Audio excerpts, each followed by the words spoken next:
TNPL is something which a lot of people don't get to play. கண்டிப்பாக TNPL எல்லாருக்கும் ஒரு dream தான். Vijaya Ajitha. And you made a good point that டிஎன்பிஎல்லையும் நிறைய பேர் திட்டுவாங்க.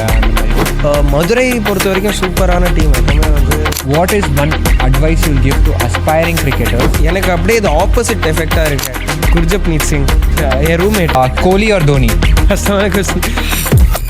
ஹலோ ஸ்பார்டன்ஸ், வெல்கம் டு நம்ம ஊர் சிங்கங்கள்.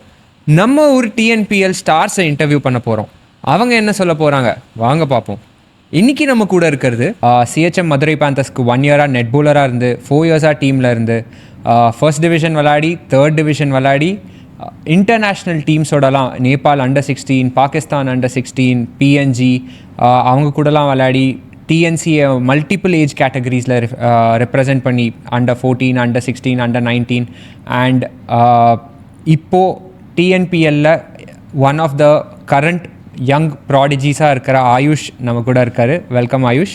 Thank you so much. ப்ராடிஜியா இல்லையா தெரில, ட்ரை பண்ணுறேன். I mean that's very humble of you. But so I mean TNPL is something which lot of people don't get to play. So that is something that you've made at a very young age. So can you take us through the journey? எப்படி இருந்துச்சு அப்படின்னு? கண்டிப்பாக TNPL எல்லாருக்கும் ஒரு dream தான். தமிழ்நாட்டிலேருந்து வரவங்க எல்லாருமே ஆடணும் அப்படின்ற ஒரு ட்ரீமோடு தான் வருவாங்க. நானும் அப்படி தான் ஸ்டார்ட் பண்ணேன். எனக்கு எங்கள் மதுரை பேந்தர்ஸ் டீமோட ஓனர் ரோஹித் தாமோதரன், அவர் சின்ன வயசுலேருந்தே ஒரு மென்டராக இருந்திருக்காரு எனக்கு. நான் முன்னாடி பேட்ஸ்மேனாக இருந்தேன். 4th 5th டிவிஷன் ஆடிட்டு இருக்கும்போதே பேட்ஸ்மேன் ஹூ கேன் போல் மாதிரி தான். அண்ட் திடீர்னு விக்கெட்ஸ் கண்டினியூஸாக விழ ஆரம்பித்ததுக்கப்புறம் ஆப்வியஸ்லி பேட்டிங் ஒரு செகண்ட் ஃபிடல் பிளேஸ் வந்துருச்சு. அண்ட் அதுக்கப்புறம் என்னை நிறையா கைட் பண்ணார். ஒரு வருஷம் வந்து அந்த ஒரு லாக்டவுன் டிஎன்பிஎல் நடந்தது. அப்போ வந்து என்ன ஒரு நெட் பவுலராக டீமோட கூட்டிகிட்டு போனார். அண்ட் அதுக்கு முன்னாடி வருஷம் ஜெயிச்சிருந்தாங்க சிகே மதுரை பேந்தர்ஸ். அப்பயும் நான் பவுலிங் போட நிறையா போவேன். அந்த ஐசிஎஃப் கிரவுண்டுக்கெலாம் நிறையா போவேன். ஸோ அங்கே ஆரம்பிச்சது, அங்கே நல்லா போடுறேன், டீசெண்டாக போடுறேன் அப்படின்னு சொல்லிட்டு ஒரு தே டுக் மீ இந்த டீம். அதுக்கப்புறம் எல்லா வருஷமும் ப்ராக்டிஸ் மேட்சஸ் நடத்துவாங்க. டோர்னமெண்ட்டுக்கு முன்னாடி ப்ராக்டிஸ் மேட்சஸ் நிறையா ஆடும். அதை வச்சு தான் 11 டிசைட் பண்ணுறதுக்கு யூஸ் பண்ணுவாங்க. ஸோ ப்ராக்டிஸ் மேட்சில் நல்லா பண்ணி அவங்க ரீட்டைன் பண்ண ஆரம்பிச்சு அப்படியே அந்த ஒரு இதுலேயே போயிட்டு இருந்தது. ஆனால் இப்போ தான் ஆப்பர்ச்சுனிட்டி கிடச்சிது. போன வருஷம் ஆப்பர்ச்சுனிட்டி ஒன்று கிடச்சிது சிஎஸ்ஜியோட லாஸ்ட் கேம். ஆனால் அன்ஃபார்ச்சுனேட்லி நான் கரெக்டாக உள்ளே போகும்போது லெஃப்ட் ஹேண்டர்ஸ் 2 ஆடிட்டு இருந்தாங்க. ஸோ அதனால் bowling கிடைக்கல. பட் இந்த வருஷம் அந்த ஒரு ஆப்பர்ச்சுனிட்டி கிடச்சதுல ரொம்ப ரொம்ப சந்தோஷமாக இருக்குது. That's amazing. So this year also you got your first TNPL wicket. And I mean how exciting, what was the feeling எப்படி இருந்துச்சு? முதல்ல ஆக்சுவலி ஓவர்லேயே 2 6 அடிச்சிட்டாரு அபர்ஜித். அதுக்கப்புறம் என்ன பண்ணுறதுன்னு தெரியல. ஃபர்ஸ்ட் ஓவர் கொஞ்சம் கண்டிப்பாக நர்வஸாக தான் இருந்தது. நான் கொஞ்சம் ஸ்லோவர் த்ரூ தி ஏர் போடுற போலர் தான். அதோட நான் வந்து ஆக்சுவலி 2-3 வீக்ஸ் போலிங்கே போடல. என்னை ரூல் அவுட் பண்ணிட்டாங்க டோர்னமெண்ட்லேருந்து. ஸோ அதுக்கப்புறம் ஐ வாண்டட் டு ப்ளே. அதனால் I took an injection and played. So அதனால் நான் ஒரு 3 வீக்ஸ் 4 வீக்ஸ் போலிங்கே போடலை. ஸோ ஆனால் சொல்லுவாங்க ஆக்சுவலி 3 வீக்ஸ் போடாமல் இருந்தால் தான் நல்லா போடுவோன்னு சொன்னாங்க. நான் கொஞ்சம் ஸ்லோ த்ரூதியாக போட்டேன். ஃபஸ்ட்டு ஓவரே 2 6 3 வைடு, ஒரு விக்கெட் கிடச்சிது. ஃபர்ஸ்ட் ஓவர்லேயே கிடச்சிது. பட் ஆனால் இந்த செகண்ட் ஓவர் தான் ஐ திங்க் கொஞ்சம் சேஞ்ச் திங்ஸ். ஏன்னா ஃபர்ஸ்ட் ஓவர் 1 for 17 இருந்தேன். அதுக்கப்புறம் 2வது ஓவர் போடும்போதே 2 விஜய் சங்கருக்கு போட்டுட்டு இருந்தேன் அண்ட் அப்பர்ஜித் நாகிட்ட போட்டுட்டு இருந்தேன். கண்டிப்பாக 2 பேருமே சீசன் பேட்டர்ஸ். ஸோ அதனால் போடும்போதே அப்பர்ஜித் விக்கெட் எடுக்கிறது ரொம்ப ரொம்ப ஒரு ஸ்பெஷல் மூமெண்ட்டாக இருந்தது. கண்டிப்பாக ஒரு சீசன் பிளேயர் 2 6 அடிச்சதுக்கப்புறம் எடுக்கிறது கண்டிப்பாக very very special moment. Definitely. அதுவும் சிஎஸ்கேக்கு ஆடி இருக்கிற player. And I mean he's experience is loads and our wicket எடுக்கிறது must have been really special. கண்டிப்பாக always a very very special moment. And அதுக்கப்புறம் எனக்கு ஆக்சுவலி அதோட ஐ திங்க் அவர் விக்கெட் எடுத்த பால் கொஞ்சம் ஓகே பால் மாதிரி தான் இருந்தது. பட் அவருக்கு பெட்டர் பால்ஸ் போட்டு அதை ஈஸியாகவே 6 அடிச்சிட்டாரு. ஸோ அதனால் at the end of the day கடைசியில் விக்கெட் கிடச்சது ரொம்ப ரொம்ப சந்தோஷம். That's amazing. So I mean speaking of the wicket, இப்போ ஸ்க்ரீனில் தெரியறது is a very small part of a cricketers journey. But to reach there it is so much more difficult. இப்போது daily காலையில் எழுந்துக்கணும், டெய்லி 6 மணிக்கு மேபி ஜிம் போகணும், அதுக்கப்புறம் nets பண்ணணும். So how and then you'll selections attend பண்ணணும், lot of failures, lot of rejections. How was that journey like to get to TNPL? How much was the effort that you had put in to get to that place? கண்டிப்பாக அது வந்து எனக்கு 14 வந்து ஐ plate 14, 16, 19 நீங்கள் சொன்ன மாதிரி எல்லாத்துலேயும் தமிழ்நாடு அந்த சிட்டி கேம்ஸ் ரவுண்ட் ராபின் ஒன்று நடத்துவாங்க. ஸோ ரவுண்ட் ராபின் அதுக்கு அடுத்த லெவல் கம்பைண்ட் அதெல்லாம் அது வரைக்கும் ஆடிருக்கேன். ஆனால் எப்போவுமே அந்த ஒரு ஸ்டேட் பிரேக் பண்ணவே முடியல. அண்ட் எனக்கு என் ஸ்கூல்லேயும் வந்து டீம் பெருசாக கிடையாது. நான் வந்து படித்த ஸ்கூல்லேயும் பெரிய டீம் கிடையாது. ஸோ வென்எவர் ஐ வெண்ட் நான் தனியாக அப்படியே ஆடுற மாதிரி தான் இருக்கும். 11க்கே ஆக்சுவலி நாங்கள் பாஸ்கெட் பால்லேருந்து ஃபுட்பால்லேருந்துலாம் ஆள் கூட்டு போய் மேட்ச் ஆடுவோம். ஸோ அதனால் இது ஸ்கூல் டீமும் அவ்வளோ ஸ்ட்ராங் கிடையாது. சொன்னால் through out my school life ஒரு மாதிரி சிட்டி அப்படியே அந்த கம்பைன் சிட்டி அந்த மாதிரியே போயிட்டு இருந்தது. I good break in the state sides. And அப்போ தான் வந்து அந்த 12th ஸ்டாண்டர்ட் முடியும் போது தான் இந்த ஒரு ஆப்பர்ச்சுனிட்டி நெட் பவுலராக கிடச்சிது. அந்த டைமில் யூட்டிலைஸ் பண்ணது ஐ திங்க் கண்டிப்பாக நிறைய இடத்துல போய் போலிங் பண்ணணும். நிறைய நல்ல பிளேயர்ஸ்க்கு போகும்போது எஃப்ட் லெவல் அப் அப்படின்னு சொல்லுவாங்க. கண்டிப்பாக ஒரு பிளேயராக நீங்கள் எப்போ இம்ப்ரூவ்மெண்ட் பார்க்குறீங்களோ, ரிசல்ட்ஸ் பதிலாக இம்ப்ரூவ்மெண்ட் பார்க்குறீங்களோ ஐ திங்க் அப்போ தான். ஏன்னா நான் இப்போ என்னோட பழைய வீடியோஸ் பார்க்கும்போது கூட நான் there's a drastic change. And I think main வந்து அந்த ஒரு நல்ல பிளேயர்ஸுக்கு போட அதாவது ஃபர்ஸ்ட் டிவிஷன் பிளேயர்ஸ்க்கு போடுவோம், டிஎன்பிஎல் பிளேயர்ஸ்க்கு போடுவோம், அடி வாங்கினேன். நான் எல்லா இடத்துலையும் அடி வாங்கியிருக்கேன். ரீசெண்டாக உங்கள் கூட ஒரு மேட்ச் ஆடினேன், அப்பயும் அடி வாங்கினேன். ஸோ அதனால் எல்லா வாட்டியும் அடி வாங்கும் போதே ஒரு குட் லேர்னிங் தான் என்ன கேட்டால். ஸோ எல்லாருக்கும் போடணும், நிறைய பிளேயர்ஸ்க்கு போலிங் போடணும். ஸோ அந்த ஒரு எக்ஸ்பீரியன்ஸில் ஒரு நிறையா ஸ்ட்ரகிள்ஸ் இருக்கும். அந்த சென்ஸ் தட் நிறைய பேர் என்னை டிஎன்பிஎல்லே நிறைய பேர் திட்டிருக்காங்க. கொஞ்சம் பேட் எக்ஸ்பீரியன்ஸஸ் இருக்குது. But it's all part of the journey என்ன கேட்டால். அது நல்லா போடுறோமோ கெட்டுறமோ போடுறோம், கொஞ்சம் எக்ஸ்பீரியன்ஸஸ் நிறையா கவுண்ட் ஆகும்னு நான் ஃபீல் பண்ணுறேன். That's a very good point. நிறைய பேர் அந்த அடி வாங்க பயப்பட்டு தான் ரொம்ப தயங்கி போயிடுவாங்க. I mean so that's a really good point that அடி வாங்கி தான் மேலே போக முடியும் என்று. That's a very very good. கண்டிப்பாக என்ன அடி வாங்காமல் இல்லை, ஏதாவது ஒரு இடத்துல எல்லாருமே அடி வாங்க தான் போகிறோம். அட்லீஸ்ட் இங்கே இல்லைனா நெக்ஸ்ட் லெவலில் அடி வாங்க போகிறோம். ஸோ அதனால் ஐ திங்க் அது வந்து நிறையா ஆஸ் லெக் ஸ்பின்னர் நான் இன்னும் எல்லாரோட அதிகமாக அடி வாங்குவேன். ஆனால் அட் த சேம் டைம் அது ரன்ஸ் எவ்வளோ கொடுக்கறத விட எவ்வளோ விக்கெட்ஸ் எடுக்கிறோம் அந்த ஒரு மைண்ட் செட்டில் போனால் கண்டிப்பாக இன்னும் ஒரு பெட்டர் மைண்ட் செட்னு நான் ஃபீல் பண்ணேன் எப்போவுமே. Great. I mean, and you made a good point that TNPLலையும் நிறைய பேர் திட்டுவாங்க அந்த மாதிரி. So how is that atmosphere in the dressing room? How do they take each other up or through the journey? How is that? Madurai பொறுத்த வரைக்கும் சூப்பரான team. எப்போவுமே வந்து I think owner Rohit Damodaran and the coaches எல்லா வருஷமும் மாறினாலும் the coaches are very very welcoming and they want to keep a very good team environment. ஏன்னா எல்லாருமே ஹாப்பியாக இருந்தால் தான் அந்த ஒரு பெஸ்ட்டு ஃபீல்டில் வரும். பட் ஆப்வியஸ்லி எல்லாருமே நம்ம எதிர்பார்க்க முடியாது. அது அந்த ட்ரை தர் பெஸ்ட். அந்த ஒரு என்விரான்மெண்ட் எப்போவுமே ஹாப்பியாக தான் இருக்கும். ஆனால் அட் த சேம் டைம் 20 பேர் எடுக்கும்போது 11 பேர் தான் ஆட முடியும். ஸோ கண்டிப்பாக அந்த ஒரு ஆடணுன்ற ஒரு ஈகர்னஸ், அதுக்கப்புறம் இவ ஆடுறான ஆடல அந்த கண்டிப்பாக அது எல்லா இடத்துலையும் இருக்கும். பட் ஆல்வேஸ் என்ன கேட்டால் எங்கள் டீம் பொறுத்த வரைக்கும் ரொம்ப ரொம்ப ஹாப்பி என்விரான்மெண்ட்டில் தான் வச்சுப்பாங்க. அண்ட் ஆடாத பிளேயர்ஸையும் நல்லா கவனிச்சுப்பாங்க. ஸோ அது இப்போ ஆடலைனா யாராவது எக்ஸ்ட்ரா ப்ராக்டிஸ் கொடுப்பாங்க. ஸோ அதனால் எங்கே மிஸ் அவுட் ஆகிறோம் அப்படின்னு சொல்லுவாங்க. ஸோ அதனால் கண்டிப்பாக எங்கள் டீம் என்விரான்மெண்ட் ரொம்ப ரொம்ப சப்போர்ட்டிவாக தான் இருந்தது. அண்ட் நிறையா பண்ணுவாங்க ஹாப்பியாக வச்சுக்கிறதுக்கு பிளேயர்ஸை. ஏன்னா நிறையா பிளேயர்ஸ் ஹாப்பியாக இருக்கும்போது தான் அந்த பெஸ்ட் ஃபீல்டில் வரும். அண்ட் அந்த ஒரு காம்பராட்ரி இருக்கணும். வந்து வெளில உட்காரவனும் உள்ளே ஆடுறவங்களுக்கு சப்போர்ட் பண்ணால் மட்டும்தான் நான் கேட்டேன் as a team move forward பண்ண முடியும். இந்த வருஷம் சரியாக நடக்கலை ரிசல்ட்ஸ் வைஸ். பட் அந்த ஒரு ஜெல் ஆகிட்டோம். So next year mini auction போகும்போது கண்டிப்பாக most of the team retain தான் ஆகும். ஸோ அப்போ will see how it goes. That's amazing. I mean, it's really good when a team stays together. I think there's nothing like it. And especially when you spend 2 months, solid 2 months together, I think that's very important. 100%. So I mean, going forward, you were talking about that extra training for players setting out. So what is that extra bit which is there at TNPL level and which club cricketers miss out, which the club cricketers can do better? அது என்ன கேட்டால் வந்து bowling wise different, batting wise different. ஏன்னா as of the day different. ஆனால் அது என்ன கேட்டால் mind set தான். அவங்க வந்து how strong they are mentally. ஏன்னா கிளப் கிரிக்கெட்டில் நிறைய பேர் டிஃப்ரெண்ட் பார்ட்ஸ் ஆஃப் த இதுலேருந்து வருவாங்க.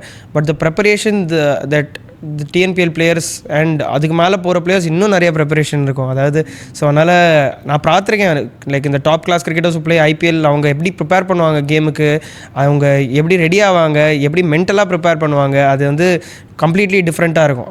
ஜஸ்ட் ராதராக ஒரு பிளாங்க் பிளாங்காக ஒரு கேமுக்கு போகிறதுக்குள்ளே அவங்க படிப்பாங்க யார் என்ன ஸ்கோர் பண்ணியிருக்காங்க, யார் எந்த இடத்துல ஸ்ட்ராங்கு. எங்களுக்கே இப்போ டிஎன்பிஎல்லையே எங்களுக்கு மீட்டிங் மாதிரி நடக்கும், பவுலர்ஸ் மீட்டிங், பேட்ஸ்மேன் மீட்டிங்னு நடக்கும். இந்த பேட்ஸ்மேனுக்கு எந்த ஃபீல்டை வச்சு எங்கே போடணும், இந்த பவுலருக்கு எந்த இடத்துல டார்கெட் பண்ணணும், எந்த இடத்துல லூஸ் பால் போடணும், what variations does he have. So அதனால் இதெல்லாமே ஒரு நாளைக்கு முன்னாடி எல்லா வீடியோஸும் தரோவாக கோத்ரூ பண்ணுவாங்க. ஸோ அதனால் அதனால தான் சில டைம்ஸ் ஒரு வருஷம் நல்லா பண்ணால் 2வது வருஷம் ஃபிகர் அவுட் பண்ணிவிடுவாங்க, பார்த்து ஃபிகர் அவுட் பண்ணிவிடுவாங்கன்னு சொல்கிறது அதனால தான். பிகாஸ் இப்போ கேமராஸ் இது எல்லாம் வந்ததுக்கப்புறம் everybody is preparing really well higher லெவல்ஸில். அண்ட் என்ன கேட்டால் இப்போ வந்து லீக்லேயும் அது ஆரம்பிச்சிச்சுன்னு நினைக்கிறேன், ஸ்லோவாக அதுவும் ஆரம்பிக்குது. ஸோ பட் என்ன கேட்டால் அந்த மைண்ட் செட் சேஞ்ச் தான், how they prepare for a game, mind set and the intend to dominate. கண்டிப்பாக நிறைய பேர் வந்து அவுட் ஆகிடணும்னு பார்ப்பாங்க, ஆனால் இவங்க வந்து அந்த இன்டென்ட் டு டாமினேட், பவுலர் வந்து அடி வாங்கக்கூடாதுன்னு ஒரு மைண்ட் செட்டில் மேட்ச்சுக்கு வருவாங்க. ஆனால் வந்து இவங்க வந்து கம்ப்ளீட்லாம் அட்டாக்கிங் ஃபோர் ஃப்ரண்ட்டில் தான் இருப்பாங்க. அதாவது எப்படி நான் ரன் அடிக்க போகிறேன், எப்படி நான் விக்கெட் எடுக்க போகிறேன், அடி வாங்கினாலும் எப்படி என்னோட பிளான் என்ன, அந்த பிளானுக்கு நான் எப்படி ஸ்டிக் ஆன் பண்ண போகிறேன் அப்படின்ற ஒரு ஐடியாவில் தான் எப்போவுமே வருவாங்க. அண்ட் ஐ திங்க் அதுதான் வந்து ஒரு பிளேயர் நீங்கள் என்ன பண்ண போகிறீங்க அப்படின்ற ஒரு கிளாரிட்டி இருக்கும்போது தான் அவங்களோட பெஸ்ட் கிடைக்கும் அப்படின்னு நான் நினைக்கிறேன். I mean that's a very good point. So how has unga preparation changed from pre-TNPL to post-TNPL? எனக்கு அப்படியே இது ஆப்போசிட் எஃபெக்டாக இருக்குது. ஆக்சுவலி எனக்கு வந்து நான் டிஎன்பிஎலுக்கு முன்னாடி ஆக்சுவலி கடைசி 3 years 2 yearsே எனக்கு வந்து அந்த ஒரு போலிங் போட்டுகிட்டே இருக்கணும். நான் வந்து எப்போ பார்த்தாலும் எனக்கு வந்து நெட்ஸில் போலிங் போட்டுகிட்டே இருக்கணும், அந்த ஆங்ஸைட்டி எனக்கு இருந்துகிட்டே இருக்கும், போலிங் போடணும் அப்படின்னு. ஸோ அதனால் அது வந்து நான் நிறையா ப்ரிப்பேர் பண்ணேன், இவன் எங்கே அடிப்பான், இந்த பிளேயர் எங்கே அடிப்பான், இவருக்கு எங்கே போடணும், எல்லாத்தையும் ப்ரிப்பேர் ஒன்று விஷயத்தையும் ப்ரிப்பேர் பண்ணுவேன். அது I think at one point in time it just got too much for me. எனக்கு வந்து ஐ couldn't cope with it. And ஒரு மென்டல் கண்டிஷனிங் கோச் இருக்கார் மதுரையோடது, செல்வ கணபதினு சொல்லிட்டு. ஸோ எக்ஸ்டென்சிவாக பேசிகிட்டு இருந்தேன் அவர்கிட்டையும், இந்த மாதிரி எப்படி இதை ஓவர் கம் பண்ணுறது. பிகாஸ் டூ மச் இன்ஃபர்மேஷனும் லீட்ஸ் டு கொஞ்சம் அந்த ஒரு மைண்ட் பிளாக். ஸோ அதனால் வந்து சொல்லுவாங்க too much analysis leads to paralysis அப்படின்வாங்க.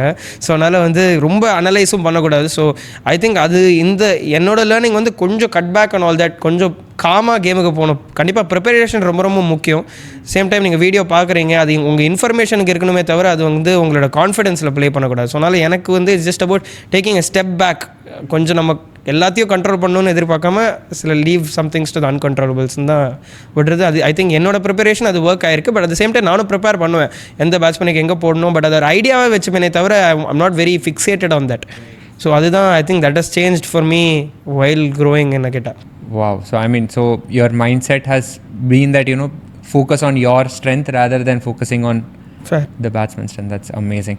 So I mean, specifically leg spinners, அவங்களுக்கு வந்து the game is usually very rude on them. They அவங்க கண்ட்ரோலுக்கே ரொம்ப கஷ்டப்படுவாங்க. And you know, on odd days திடீர்னு பேட்ஸ்மேனுக்கு நல்லா பட்டுரும். So how do you deal with those bad days? ஒரு நாள் விழ மாட்டேங்குது, இல்லை அடிச்சுக்கிட்டே இருக்காங்க அப்படின்னா what do you do, how do you come back? அது ரெண்டு டிஃப்ரெண்ட் திங்ஸ். என்ன கேட்டால் வந்து விழ மாட்டேங்குது அண்ட் அடி வாங்குகிறோம் ஆக்சுவலி டிஃப்ரெண்ட் திங்ஸ். அதாவது ஒரு நாளைக்கு ரொம்ப பேடாக கேவலமாக போடுவோம், ஆனால் வந்து 4-5 விக்கெட் எடுத்துருவேன். ஆனால் வந்து ஒரு நாளைக்கு சூப்பராக எங்கே போடணும்னு நினைக்கிறோமோ அங்கே கரெக்டாக போடுவோம், ஆனால் அன்றைக்கி செம்மடி வாங்குவோம். ஸோ அதனால் அது ரொம்ப ரொம்ப டிஃப்ரெண்ட் திங்ஸ். விழ மாட்டேங்குது போது என்னோட ஃபர்ஸ்ட் திங் என்னன்னா ஏன் விழ மாட்டேங்குது, சரியாக விழ மாட்டேங்குதுன்னா ஃபஸ்ட்டு டெக்னிக்கில், நான் டெக்னிக் பற்றி நிறைய யோசிப்பேன். ஸோ அதனால் டெக்னிக்கில் எங்கேயாவது தப்பு பண்ணுறோமா, இல்லை மைண்ட் செட்டில் தான் பண்ணுறோமா, இல்லை எங்கேயா இன்ஜூர் ஆயிருக்கா, ஸோ இல்லை எங்கேயா அடி இருக்கா, இல்லை பாடி ரிகவர் ஆகலையா. ஸோ அதனால் அதெல்லாம் அந்த ஃபேக்டர்ஸ்லாம் யோசிப்பேன். இதுவே அடிக்கிறாங்கன்னா எனக்கு பிரச்சனையே கிடையாது. எனக்கு வந்து அந்த ஒரு ஃபர்ஸ்ட் டிஎன்பிஎல் பற்றியே பேசலாமே, அந்த ஃபர்ஸ்ட் ஓவர் அபர்ஜித் என்ன 2 6 அடிக்கும்போது 3 வைட் நான் போடும்போதும் எனக்கு ஆக்சுவலி ப்ரெஷர் பெருசாக ஃபீலே ஆகலை. ஏன்னா வந்து நான் போட்ட அவர் அடித்த பால்லாம் நான் ஹாப்பியாக இருந்த பால். என்ன பேசிக்கலி வந்து திரும்பி புல் அடிச்சிடக்கூடாது, இல்லை நல்லா திரும்பி கட் அடிச்சிடக்கூடாது. எனக்கு அது மட்டும்தான் ஒரு கோலாக இருக்கும். அண்ட் அவர் அடிச்சது எல்லாமே மேலே போட்டு நேராக அடித்தது. அவர் வந்து அதில் வந்து ஒரு எலிமெண்ட் ஆஃப் ரிஸ்க் எடுக்கிறாங்க. நேராக அகேன்ஸ்ட் ஸ்பின் அடிக்கிறதோ இல்லை இறங்கி வந்து அடிக்கிறதும் அவங்க தேர் டேக்கிங் ரிஸ்க். ஸோ அதனால் ஐ வாஸ் ஹாப்பி. ஸோ அதனால் அடிக்கிறது எனக்கு பிரச்சனையே இல்லை. பட் எப்படி அடிக்கிறாங்க, விழலைன்னா ஷார்ட்டாக போட்டானா புல் அடிக்கிறாங்களா, இல்லை ஷார்ட்டாக போட்டு கட் அடிக்கிறாங்களா, இல்லை ஃபுல் டாஸ் போட்டு லகவ் பண்ணுறாங்களா, அது அந்த மாதிரி தான் யோசிப்பேனே தவிர வந்து அடிக்கிறாங்க அப்படின்ற. ஃபார் எக்ஸாம்பிள் என்ன வந்து ஒரு பிளேயர் நல்லா ஸ்வீப் அடித்தாலோ இல்லை இறங்கி வந்து நேராக 6 அடித்தாலோ ஆக்சுவலி என்ன கேட்டால் நான் ஒரு மாதிரி சேட் ஆகிறத விட இல்லை ப்ரெஷருக்குள்ளே போகிறத விட நான் சந்தோஷப்படுவேன். ஏன்னா எனக்கு பால் மேலே விழுது, கரெக்டான ஏரியாவில் விழுது. As long as I am bowling well, எனக்கு பெருசாக இதுவாகாது. At the same time but ஷார்ட்டாக போட்டேன்னா யோசிப்பேன், ஐயோ என்ன போகுது. அண்ட் நான் நிறைய யோசிப்பேன், ரொம்ப ஷார்ட்டாக விழுந்தது இல்லை கட்டுக்கு புல்லு கிடச்சாங்க, நான் நிறைய யோசிப்பேன். அப்போ தான் ஐ திங்க் திங்ஸ் கொஞ்சம் ஒயர் போகும்னு நினைக்கிறேன். அப்போ தான் I go back to the drawing board, start from first drills அந்த மாதிரி ஆரம்பிப்பேன். And what is the best advice you've ever got when you were feeling down and the mari விழவே மாட்டேங்குது அப்போ has any captain given you an advice which even now if you think okay அது அப்போ சொன்னார் இப்போ வரைக்கும் ஞாபகம் இருக்கு? எனக்கு கேட்டால் லெட் கோ தான் அதுதான் best advice. Just let go. அது என்ன, you can't control every single thing while playing. என்னென்னா இந்த கேம் ரொம்ப இன்வைட்டிங்காக இருக்கும். இது என்ன கண்ட்ரோல் பண்ணணும், நம்ம இது பண்ணணும், அதை பண்ணணும், நம்ம it's very very fixating for a cricketer. And with expectations only இன்க்ரீஸிங்க்கு எப்போவுமே டெய்லி அவங்க அப்பா அம்மா கத்துறாங்க, என்ன பண்ண போகிற, காசு சம்பாதிக்கிறது கஷ்டம். ஸோ அதனால் எக்ஸ்பெக்டேஷன்ஸ் இன்க்ரீஸ் ஆகிட்டே தான் இருக்க போகுது. அந்த எக்ஸ்பெக்டேஷன்ஸ் இன்க்ரீஸ் ஆகிட்டே இருக்கும்போதே ஐ திங்க் என்ன கேட்டால் கீப்பிங் இட் சிம்பிள் தான் ரொம்ப ரொம்ப முக்கியம். அது ரொம்ப நீங்கள் அதில் ஃபிக்ஸேட் ஆகிட்டீங்கன்னா and at one point of time you'll start not enjoying the game, and you need to remember why you started playing. So nala you started playing because you really really love playing. So and அந்த ஒரு mind செட்டில் தான் போகணும். Enjoy the game, blank போக and let go. ரொம்ப don't think about controlling every aspect of whatever you need to do. கொஞ்சம் let go and just keep doing a process. என்ன கேட்டால் அதுவே என்ஜாயிங் த கேமுக்கு அது ரொம்ப ரொம்ப important. And once you enjoy the game, எப்போ நீங்கள் ஒரு 6 அடிச்சுட்டு சிரிக்கிறீங்களோ ஐ திங்க் அப்போ தான் யூஆர் என்ஜாயிங் த கேம்ன்ற ஒரு மைண்ட் செட்டுக்கு போகிறீங்க. ஸோ அதனால் அந்த ஒரு ஹாப்பினஸ் வாட் எவர் யூ டூவில் இருக்கணும் அப்படின்னு நான் நினைக்கிறேன். நானும் இன்னும் அதை பர்ஃபெக்டாக பண்ணலை. அண்ட் நானும் இன்னும் கற்றுக்கிட்டு தான் இருக்கேன். நானும் ஒரு யங்ஸ்டர் தான். நானும் even I am trying to get through the yards. So அதனால் நானும் அப்படியே சொல்லிட்டு கற்றுக்கிட்டு தான். wow I mean that's a very very good advice. ஏன்னா நான் என் சின்ன வயசில் நானும் ஒவ்வொரு மேட்ச்சுக்கு அப்புறமும் போயிட்டு புக்கில் இன்றைக்கி நான் ஷார்ட்டாக போட்டேன், இந்த கை இல்லை நான் bowling ஆம் கொஞ்சம் கீழே இருந்துச்சு. I mean at one point it just got on top of me and then actually I think that is one advice that really came to my help, that sometimes you just have to let go. So that is a very very helpful advice. I think a lot of the youngsters watching here also will benefit from it. Now I mean since you have seen what it is like TNPL விளையாடுறது and அங்கே select ஆகிறது, மேலே போகிறது, what is one advice you will give to aspiring cricketers to get into TNPL and onwards? கண்டிப்பாக நான் advice கொடுக்குற அளவுக்கு இன்னும் ஆகலை அப்படின்னு நினைக்கிறேன். பட் த சேம் டைம் அதே அட்வைஸ் தான். லீக்கில் நல்லா பண்ணாலே கண்டிப்பாக டிஎன்பிஎல் பார்ப்பாங்க. At the same time any opportunity R way I don't think you should leave it. எல்லா ஆப்பர்ச்சுனிட்டிஸும் when you give your best, something or the other. I've seen so many examples of in TNPL. I don't want to name anybody, but I've seen so many examples, not just me. So many people coming from a background of nothing. எதுவுமே இல்லாமல் அவங்க அந்த பர்சீவரன்ஸில் இவ்வளோ வருஷம் league ஆடி, அவ்வளோ cricket ஆடி, அவ்வளோ வருஷம் wait பண்ணி பேஷண்ட்டாக வெயிட் பண்ணி தேவ் கம். ஸோ அதனால் அந்த ஒரு பர்சீவரன்ஸ் என்னை கேட்டால் எப்போவுமே இருக்கணும். And at the same time enjoy the game. ரொம்ப ரிசல்ட் ஓரியன்டாக டிஎன்பிஎல் ஆடணும் அப்படின்ற ஒரு மைண்ட் செட்டில் போக வேணாம். ஜாலியாக கிரிக்கெட் ஆடினாலே அது it's just one more.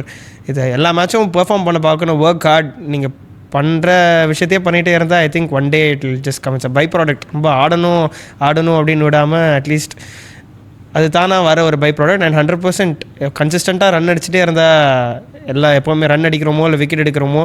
And இப்போ இருக்கிற காலத்தில் எவ்ரிபடி இஸ் வாட்சிங். 100% அது கண்டிப்பாக சொல்ல முடியும். ஏன்னா எஸ்எஸ் ராஜனாக இருக்கட்டும், முன்னாடி எஸ்எஸ் ராஜன் பெருசாக இதுக்கு எடுக்க மாட்டாங்க. எங்கள் டீம்லேயே இந்த வருஷம் சூர்யா ஆனந்த்னு சொல்லிட்டு ஒருத்தர் எஸ்எஸ் ராஜன்லேருந்து வந்தார், நல்லா பண்ணார். ராஜலிங்கம் எஸ்எஸ் ராஜன்லேருந்து வந்தார். ஸோ அதனால் நிறைய பிளேயர்ஸ் எஸ்எஸ் ராஜன்லேருந்து தேர் கெட்டிங் நோட்டிஸ்ட் அந்த ஒரு ஃபார்மேட்டில். ஏன்னா it's television. SS Rajan is television. All the tournaments are televised. இப்போ ஃபஸ்ட் டிவிஷனும் டெலிவேஸ்ட், செகண்ட் டிவிஷனில் இப்போ புதுசாக 2 day கேம்ஸ் கொண்டு வராங்க. அண்ட் எனி டைம் இப்போ T20 இன்ட்ரடியூஸ் பண்ணலாம். ஸோ அதனால் லாட் ஆஃப் ஆப்பர்ச்சுனிட்டிஸ். அந்த ஆப்பர்ச்சுனிட்டிஸில் ஜாலியாக நல்லா பர்ஃபார்ம் பண்ணோன்னா ஐ திங்க் எனி யங்ஸ்டருக்கு குட் டைம் டு ப்ளே கிரிக்கெட்னு தான் நினைக்கிறேன். Absolutely that is really good.